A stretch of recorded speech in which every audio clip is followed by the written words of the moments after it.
Happy life programme के सभी दर्शकों को बार बार नमस्कार। जय श्री कृष्ण, जय श्री राधे। हैप्पी लाइफ के तहत आप प्रश्नोत्तरी कार्यक्रम श्रवण करते हैं। आज मैं आपको प्रश्नोत्तरी कार्यक्रमों के माध्यम से आपको अलग अलग प्रश्नों को उत्तर दे रहा हूं, जिससे आपको बहुत कुछ सीखने को मिलता है। आज हमारे एक प्रश्न है जो मेरे ऊपर ही लिख दिया है और किसी ने पूछा है। ये पूछने वाली है ममता खत्री हरिद्वार से। ये कह रही है, स्वामी जी सुना है आप भोजन बहुत स्वादिष्ट बनाते हैं, कृपया बताइए भोजन में स्वाद है या बनाने वाले में या जीव में? स्वादिष्ट भोजन कैसे बने?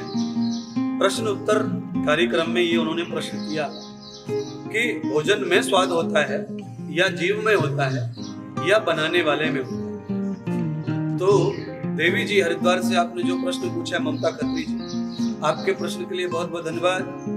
ये त्रिवेणी है। भोजन स्वयं स्वादिष्ट होता है। जैसे आप संतरा खाते हैं तो संतरे में तो बनाना कुछ पड़ता नहीं, संतरे को तो खाली खाना पड़ता है। आप केला खाते हैं तो केले को भी नहीं बनाना पड़ता। आप कच्चा आम खाते हैं उसे बनाना नहीं पड़ता। पका आम खाते हैं चूसते हैं आप, उसको बनाना नहीं पड़ता। यानी सृष्टि में जितने भी आहार हैं सब में अपना स्वाद है। नींबू खट्टा है पर आम से अलग खट्टा है, आम अलग खट्टा होता है, नींबू अलग खट्टा होता है। मौसमी खट्टी है अलग खट्टी है, संतरा खट्टा है अलग खट्टा है। ये सभी खट्टे पर इनमें अलग अलग खटास है।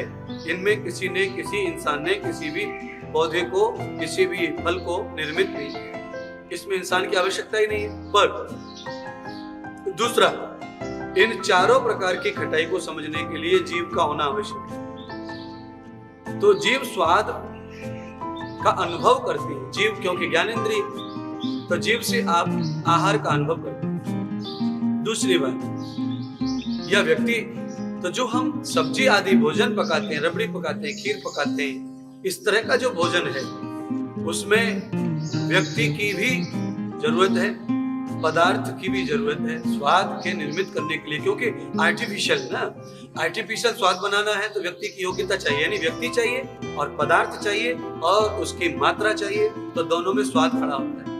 पर जो तुमने डाला है, व्यक्ति के द्वारा जो चीज पड़ी है, व्यक्ति ने जो अपनी शुद्धि दिखाई है, कला दिखाई है, या पदार्थों की जो कला है, उस कला को अब जाने कैसे, ये कैसा बना है, उसके लिए जीव चाहिए। तो ये त्रिवेणी संगम हो गया। आर्टिफिशियल भोजन का स्वाद के लिए, भोजन के स्वाद के लिए व्यक्ति की भी आवश्यकता है, व्यक्ति भी उसमें अहम है और पदार्थ भी अहम है और जीव सबसे ज्यादा अहम है। तो ये तीनों मिलकर के स्वाद का अनुभव करते हैं। मैं अच्छा भोजन बनाता हूँ, कोई शक नहीं, क्योंकि मैं संसार के प्रत्येक काम को करने में कुशलता बताता हूँ सारी दुनिया को प्रवचन के माध्यम से। आप जो भी काम करें उसे कुशलता पूर्वक करें। अगर आपके कार्य में कुशलता है तो वो कार्य सुंदर होगा, सफल होगा, स्वादिष्ट होगा, आनंददायी होगा। आप बिस्तर लगाते हैं, कुशलता पूर्वक लगाइए, अच्छा लगेगा। कोई सोए या न सोए, सोएंगे तो सुख मिलेगा, नहीं सोए तो अच्छा दिखेगा। सोने के बाद जब उठते हैं आप, उस समय आप अपनी कुशलता दिखाइए, बिस्तर को ऐसा ही कर दीजिए जैसे रात को सोने से पहले था, तो जो देखेगा अच्छा मानेगा। आप जाएंगे बार बार, अच्छा लगेगा, आप सोएंगे, अच्छा लगेगा। तो ये व्यक्ति की कुशलता है। तो मेरे अंदर वो कौशल्य, वो गुण है भोजन पकाने का। तो मैं भोजन जो पकाता हूँ तो अनुकूल भोजन पकाता हूँ। जो भोजन को आवश्यक है वो भोजन में डालना चाहिए और अनुकूल भोजन में डालना चाहिए पदार्थों को। पर ये दुनिया में क्या चल रहा है, सभी लोग जो है एक बार सब्जी का मसाला ले आएंगे, चाट मसाला ले आएंगे, तो चाट मसाला हर चीज में चाट के रूप में डालेंगे। कोई भी खाए, कुछ भी खाए, चाट डालेंगे, तो सब में वो अनुकूल नहीं होता। जिस फल में, जिस सलाद में नमक, मिर्ची, चाट मसाले पसंद है, अनुकूल है, उसमें डालें। आप सब में अगर डालेंगे तो अनुकूल नहीं आएगा, फिर वो गड़बड़ हो जाएगा, फिर वो जिद हो जाएगी, स्वाद बिगड़ जाएगा। तो इसीलिए बहन जी, आप जो भी प्रश्न किए हैं उसमें भोजन अपनी जगह स्वाद होता है। जीव में स्वाद चखने का होता है, जानने का होता है। जीव में कोई स्वाद अगर होता है तो वो जीव में असंख्य स्वाद होते हैं। जीव जिसको पहले अनुभव कर लेती है वो जीव में स्वाद हमेशा रहता है, वो कभी डिलीट नहीं होता। जैसे एक बार संतरा खाया फिर कभी नहीं खाया, तो संतरे का स्वाद जीव जानती है। जब संतरा सामने आ जाएगा तभी जीव अनुभव करेगी स्वाद का। और जो भी दुनिया के पदार्थ जब तक हमने वो खाया नहीं है उसका जीव बता नहीं सकती और उसके प्रति आकर्षित नहीं होगी। और जिस चीज को हम खा लेते हैं उसको जीव हमेशा अपने अंदर सेव कर लेते हैं। और हमेशा वो स्वाद बना रहता है। तो जीभ स्वाद को देने वाली है, आपको अनुभव कराने वाली है मस्तिष्क को, फिर आप उस आहार को खाते हैं। अगर जीभ ने ना बोल दिया कि अच्छा नहीं है तो मस्तिष्क भी ना बोल देता, फिर आप नहीं खाएंगे। अगर जीभ ने कहा इसे खाओ तो जीभ खाने की आज्ञा करती है, तो मस्तिष्क भी स्वीकार करता है, फिर हम खाते हैं उसको, बार बार मांगते हैं। डिपेंड करती है, आपकी जीभ ने उसे चेक किया है एक डॉक्टर की तरह। तो जीभ कुशल और पदार्थ कुशल होना चाहिए और बनाने वाला कुशल होना चाहिए। पर बनाने वाले का फिर से कहूंगा, आर्टिफिशियल जो भोजन बनता है घर में, उसके लिए व्यक्ति भी जरूरी है और पदार्थ भी जरूरी है। दोनों चीज मिलके स्वादिष्ट बनते हैं, उस स्वाद को चखने के लिए जीभ भी जरूरी है।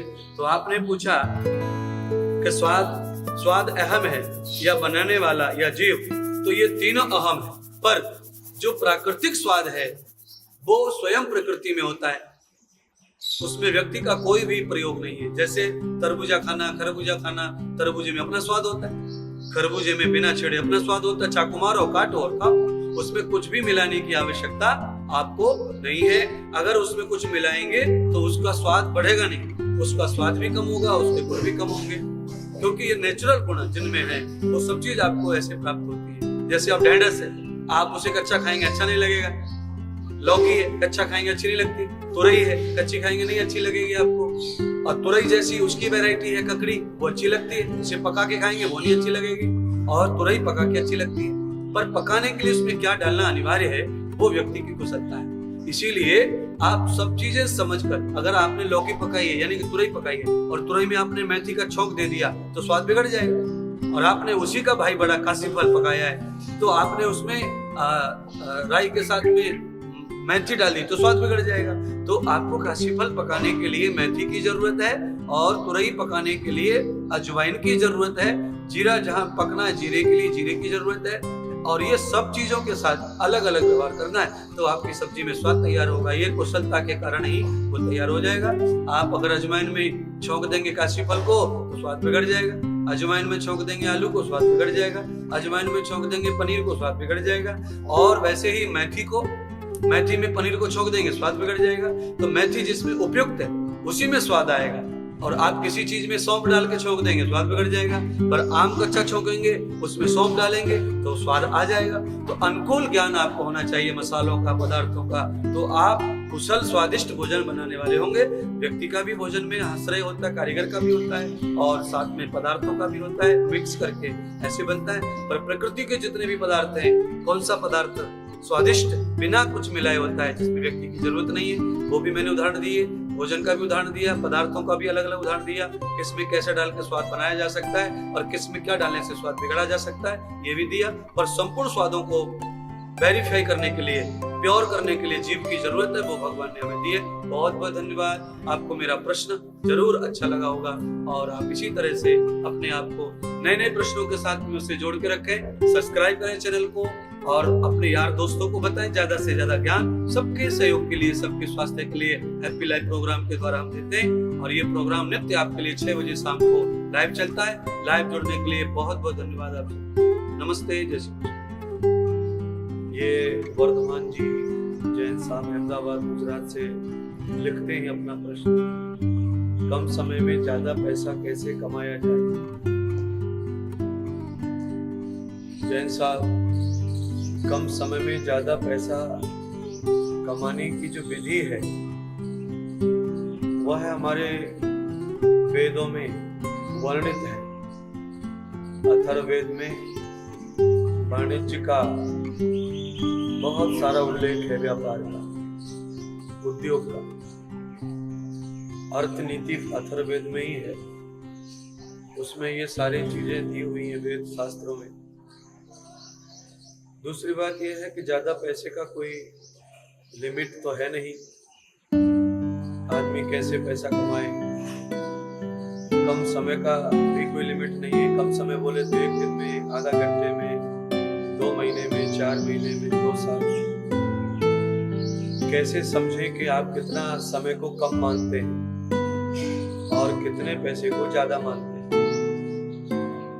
इसीलिए ये प्रश्न ऐसा है, इसका समाधान करना बहुत ही दुर्लभ है। कम समय में पैसा ज्यादा कैसे कमाएं, इसका एक हास्य व्यंग में अगर कहूं तो बस इसका समाधान एक ही है कि जो भी पैसे वाले दिखे उनकी सबकी बैंक लूट ली जाए, तो तुम्हारी हवस तो पूरी हो जाएगी पैसे वाला होने की। और धर्म हो अधर्म हो, किस तरह से पैसा आए बात यहाँ निर्भर करती है, क्योंकि सबसे कम समय पैसा कमाने में किसी के छल कपट से ही पैसे को लूट लेना ही एक साधन मात्र है, और वो साधन शास्त्रीय नहीं है, धर्मयुक्त नहीं है, आचरण युक्त नहीं है, मानवीय नहीं है। फिर भी हमारे शास्त्रों में धन पैदा करने की विधि बताई है। धन परिश्रम से, मेहनत से ज्यादा धन नहीं आ सकता, ज्यादा धन भाग्य से प्राप्त होता है। एक क्षण में, एक सेकंड में कितना भी धन आपको प्राप्त हो सकता है, प्रारब्ध के होते हुए, भाग्य के होते हुए। अगर आपके भाग्य में धन नहीं है, आपका प्रारब्ध मजबूत नहीं है धन के रूप में, तो आप जितनी मेहनत करो उससे सीमित धन आएगा, क्योंकि मेहनत करने वाले करोड़ों अरबों लोग भारत में, विश्व भर में बसे हुए, जिनके यहाँ धन की वृद्धि इस तरह नहीं हो रही है जिससे उनको संतुष्टि हो। इसलिए आदरणीय वर्तमान जैन जी अहमदाबाद से, गुजरात से आपने जो प्रश्न किया है, इस प्रश्न का एकमात्र उत्तर यही है कि हम पुरुषार्थ, मेहनत करते रहें, और कितना समय लगेगा, कितना धन चाहिए, इसका कोई टारगेट हमारे पास अगर है तो उसका उत्तर भी अलग तरीके से दिया जा सकता है। पर कम समय में ज्यादा धन कमाने का प्रश्न है तो इसका उत्तर तो देना संभव नहीं है, क्योंकि प्रश्न ही उस तरह का नहीं है जिसका उत्तर सटीक दिया जाए। आपका प्रश्न ही फैला हुआ है तो उत्तर भी इसका फैला हुआ ही प्राप्त होगा। कम समय में ज्यादा धन कमाने का मात्र एक ही अन्याय, हिंसा पूर्वक आप कम समय में ज्यादा धन ला सकते हैं, जिसकी आज्ञा मैं नहीं करूंगा और ना ही जिसकी आज्ञा शास्त्र करेगा, ना ही ईश्वर। तो ये सृष्टि में चलने वाला जो चलन है, उस चलन को कमाने के लिए रात दिन आपका पुरुषार्थ, मेहनत तो लगती है। कमरे में बैठकर आप ज्यादा धन नहीं कमा सकते, इधर से उधर से साड़े वाड़े करके भी आप धन नहीं कमा सकते, क्योंकि सब जगह तकलीफ और परेशानियों में फंसने वाला काम है ये धन। इसीलिए धन हमेशा भाग्य से प्राप्त होता है। समुद्र मंथन की कथा मुझे याद आती है, भागवत। दैत्य और देव ने समुद्र मंथन किया, उसमें लक्ष्मी का भी जन्म हुआ। अब लक्ष्मी को दुर्वासा ऋषि को दिया गया, देने के बाद भी दुर्वासा ऋषि का प्रारब्ध नहीं था तो लक्ष्मी प्राप्त नहीं हुई। बाद में शंकर भगवान को दिया गया लक्ष्मी, प्रारब्ध नहीं था लक्ष्मी का साथ, लक्ष्मी नहीं मिली। अंत तो गत्वा लक्ष्मी भगवान नारायण को ही प्राप्त, क्योंकि जिनके योग बने रहते हैं उनको ही धन प्राप्त होता है। मेहनत करना, नौकरी करना, उद्योग करना, बिजनेस करना, धन आता जरूर है इनसे, पर ज्यादा धन आ जाए संतोष तुम्हें नहीं है, उतना धन इससे नहीं प्राप्त होता। और कई लोगों को छोटा व्यापार से ज्यादा धन प्राप्त होता है, छोटे प्लॉटिंग करने से ज्यादा धन होता है, छोटी बिल्डरशिप करने से ज्यादा धन आता है, छोटा सा मैन्युफैक्चरिंग करने से ज्यादा धन आता है। तो वो उनके प्रारब्ध में, संयोग में लक्ष्मी पूर्व जन्म से स्थित है, इस कारण भी उन्हें धन कम समय में अधिक प्राप्त हो जाता है। जिनके प्रारब्ध में धन नहीं है उनको अधिक मेहनत करके भी अधिक धन नहीं प्राप्त होता। इसीलिए धन के लिए पुरुषार्थ भी चाहिए, भाग्य भी चाहिए और नियमित नीतिमत्ता भी चाहिए, और अपने से जो योग्य है उनकी आज्ञा का पालन करना चाहिए, तो धन का संयोग हो सकता है। आपकी कामना पूरी हो। सारे विश्व को धन चाहिए, हर व्यक्ति को धन चाहिए, सबको ही धनवान लक्ष्मीवान भगवान बनाए।